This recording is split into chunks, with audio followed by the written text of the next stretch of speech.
আদালতের রায়ের প্রতিবাদ ও কারিগরি ছাত্রদের ৬ দফা দাবিতে ঝিনাইদহে মহাসড়ক অবরোধ। ৬ দফা দাবিতে ঝিনাইদহে সড়ক অবরোধ করে বিক্ষোভ করছেন পলিটেকনিক ইনস্টিটিউটের শিক্ষার্থীরা। বুধবার সকাল ১১টা থেকে বেলা ১২:৩০ পর্যন্ত শহরের কেন্দ্রীয় বাস টার্মিনাল এলাকায় এই সড়ক অবরোধ করেন শিক্ষার্থীরা।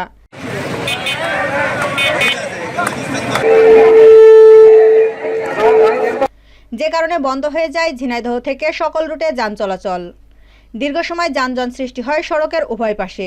ভোগান্তিতে পড়ে সড়কে চলাচলকারীরা।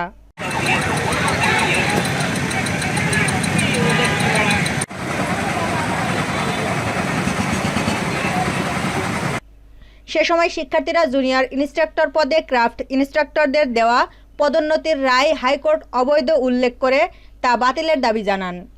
সেই সাথে কারিগরি ও উচ্চশিক্ষা মন্ত্রণালয় নামে একটি স্বতন্ত্র মন্ত্রণালয় গঠন, উচ্চশিক্ষার জন্য টেকনিক্যাল বিশ্ববিদ্যালয় প্রতিষ্ঠা, ডিপ্লোমা ইন ইঞ্জিনিয়ারিং কোর্সে যে কোনো বয়সে ভর্তির সুযোগ বাতিল করে বিশ্বের আদলে ৪ বছর মেয়াদী মানসম্পন্ন কারিকুলাম নিশ্চিত করা সহ তাদের দেওয়া ৬ দফা দাবি বাস্তবায়নের দাবি জানান।